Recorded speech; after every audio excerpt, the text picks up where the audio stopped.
दोस्तों, सफल होना या असफल होना दोनों हमारे हाथ में नहीं होते हैं। ये सब तो निर्भर करते हैं हमारे मेहनत पर। सफल और असफल इंसान में फर्क है तो बस भूख का।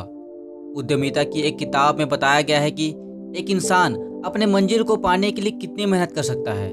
अगर उसे अपनी मंजिल से प्यार है तो वह अपनी मंजिल को पाने के लिए कुछ भी कर सकता है। दूसरे टाइप के इंसान वे हैं जो अपने गोल पर फोकस नहीं कर पाते, पर जब उन्हें किसी का प्यार मिलता है तो वो उस प्यार के लिए दुनिया जीत लेते हैं।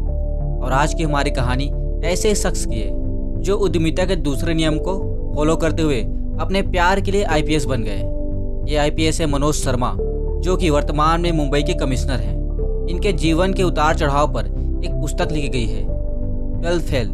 इस किताब के बेसिस पर मैं वीडियो बना रहा हूँ। तो चलिए दोस्तों, आईपीएस मनोज शर्मा की कहानी से कुछ सीखने का प्रयास करते हैं। मनोज शर्मा का जन्म मध्य प्रदेश के मुरैना जिले के बिलगांव में हुआ था।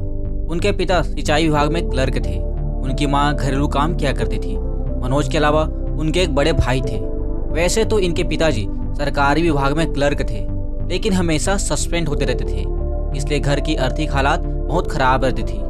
मनोज शर्मा किसी तरह 10वीं पास कर गए, वो भी नकल के भरोसे। उनके दोस्तों ने उन्हें आगे पढ़ने की सलाह दी। वे 11वीं कक्षा भी नकल के सहारे पास होकर 12वीं कक्षा तक पहुंच गए। 12वीं की परीक्षा में भी नकल चल रही थी, लेकिन इस बार एसडीएम दुष्यंत कुमार स्कूल में पहुंच गए और नकल प्रकरण पर रोक लगा दिए। इसके बाद उस साल किसी भी पेपर में नकल नहीं चला। एग्जाम का रिजल्ट आया। मनोज शर्मा 5 में से 4 सब्जेक्ट्स में फेल हो गए। उनके चाचा ने उनकी बहुत बेइज्जती की, बहुत ताने मारे। यहाँ तक उनका दोस्त विष्णु, जो कि स्कूल का टॉपर था, उसने भी मनोज का मजाक उड़ाया। मनोज को इन सब बातों से गहरा आघात लगा था। वे समझ नहीं पा रहे थे कि वे फेल कैसे हो गए। इसी समय गांव में क्रिकेट प्रतियोगिता रखी गई, जिसमें मुख्य अतिथि एसडीएम दुष्यंत कुमार थे और क्रिकेट में कमेंट्री मनोज कुमार कर रहे थे। मनोज की कमेंट्री देखकर दुष्यंत बहुत प्रभावित हुए थे। मनोज के बड़े भाई ऑटो चलाने का काम किया करते थे। 12वीं फेल होने के बाद मनोज भी अपने भाई के साथ काम पे लग गए। वे सवारी बुलाने का काम किया करते थे, लेकिन एक दिन उनके ऑटो को पुलिस पकड़कर थाने ले गई। उन पर झूठे केस लगाकर अंदर कर दिया गया। सुबह केस जब एसडीएम तक पहुंचा तो वे समझ गए कि इन दोनों को फंसाया गया है। उन्होंने थानेदार को फटकार लगाई और दोनों भाई को ऑटो के साथ रिहा करने का आदेश दिया। मनोज दुष्यंत कुमार के काम से बहुत प्रभावित हुए और आगे चलकर एसडीएम बनने का ठान लिया। दुष्यंत कुमार ने भी उनका हौसला बढ़ाया, लेकिन उनके दोस्त विष्णु ने उनका मजाक उड़ाया। कहा, जो 12वीं पास नहीं हो सकता वो क्या एसडीएम बनेगा। ये बात सुनकर मनोज का आत्मविश्वास धराशायी हो गया, लेकिन उनके दोस्त राजेश ने उनका हौसला बढ़ाया। इसी तरह 12वीं पास किए और कॉलेज की पढ़ाई के लिए ग्वालियर चले गए, जहां उनका चचेरा भाई रहता था। लेकिन पिता की तरफ से अब भी कोई आर्थिक मदद नहीं मिल रही थी। उनका चचेरा भाई घर चले गया तो दिक्कतें और बढ़ गई।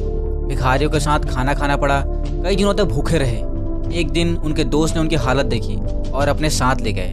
मनोज 2 साल तक दोस्त के साथ रहे और बीए सेकेंड ईयर भी पास कर लिए, लेकिन दोनों ही साल 55% से ज़्यादा मार्क्स नहीं बने थे। फाइनल ईयर पहुंचते ही मनोज को अपने सपनों की याद आ गई, इसलिए उन्होंने ठान लिया कि तैयारी करना है। लेकिन कोचिंग करने के पैसे नहीं थे। यहाँ तक मनोज के पास भोजन करने तक के पैसे नहीं रहते थे, इसलिए अब वो कॉलेज की लाइब्रेरी में काम करने लगे। काम करने के बदले उन्हें कुछ रुपये मिल जाया करते थे। लाइब्रेरी में काम बंद होने के बाद मनोज आटा चक्की में काम करने लगे। मनोज के नए दोस्त थे पांडे, जिनके साथ अब वो रहने लगे थे। दोनों पीसीएस की तैयारी करते थे, लेकिन किसी कारणवश उस साल पीसीएस की परीक्षा रद्द हो गई, इसलिए वे दोनों यूपीएससी की तैयारी करने दिल्ली चले गए। दिल्ली पहुंचते ही दोनों ने हिंदी साहित्य और अंग्रेजी की कोचिंग शुरू कर दी। मनोज ने यूपीएससी के ऑप्शनल में हिंदी साहित्य को चुना था। वे हिंदी साहित्य में अच्छे थे, इसलिए सब उनसे दोस्ती करना चाहते थे। इसी बीच श्रद्धा नाम की लड़की ने कोचिंग में एडमिशन लिया। श्रद्धा बीए-एमएस की पढ़ाई कर चुकी थी और इंटर्नशिप करने वाली थी। मनोज को पहली नज़र में ही श्रद्धा से प्यार हो गया था। धीरे धीरे उनकी दोस्ती श्रद्धा से हो गई। इसी बीच मनोज यूपीएससी के 3 अटेम्प्ट दे चुके थे। तीसरे अटेम्प्ट में उनका प्री निकल गया था। श्रद्धा अल्मोड़ा की रहने वाली थी और इंटर्नशिप करने हरिद्वार चली गई। इन 2 सालों में मनोज को श्रद्धा से बहुत प्यार हो गया था।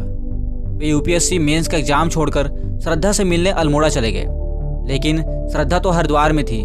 मनोज ने श्रद्धा की मां से उनके हॉस्टल का नंबर लिया और पीसीयू से श्रद्धा को कॉल करके अपने दिल की बात बता दी। श्रद्धा गुस्सा हो गई और मनोज को अपने पढ़ाई पर फोकस करने के लिए कहा और ये भी कहा कि मैं वापस दिल्ली आऊँगी। इंटर्नशिप के बाद श्रद्धा दिल्ली आ गई। मनोज का मेंस उस साल क्लियर नहीं हुआ। मेंस क्लियर न कर पाने का ब्लेम पांडे ने श्रद्धा पर लगाया। श्रद्धा ने मनोज को समझाया कि पढ़ाई करो। मनोज ने बोला कि एक बार बस हाँ कर दो, मैं दुनिया जीत लूँगा। श्रद्धा ने हाँ कर दी। अब मनोज मन लगाकर पढ़ाई करने लगा और इस बार मनोज ने यूपीएससी का प्री मेंस और इंटरव्यू क्रैक किया और आईपीएस बने। वर्तमान में मनोज मुंबई में डीआईजी के पद पर हैं और उनकी पत्नी श्रद्धा भी आईएएस हैं। इन दोनों का एक बच्चा भी है। उनके गांव का दोस्त विष्णु एक शिक्षक की नौकरी करते हैं। इसलिए दोस्तों, स्कूल में पाए गए कम मार्क्स पर किसी का मजाक नहीं उड़ाना चाहिए। इस वीडियो का सेकंड पार्ट भी आने वाला है जिसमें मैं मनोज शर्मा के ग्वालियर और दिल्ली में रहने के दौरान की स्ट्रगल के बारे में बताऊंगा। दोस्तों, वीडियो कैसा लगा मुझे कमेंट करके ज़रूर बताएं। वीडियो अच्छा लगा तो वीडियो को लाइक कीजिए, शेयर कीजिए, चैनल को सब्सक्राइब करें और बेल आइकन जरूर दबाएं। धन्यवाद।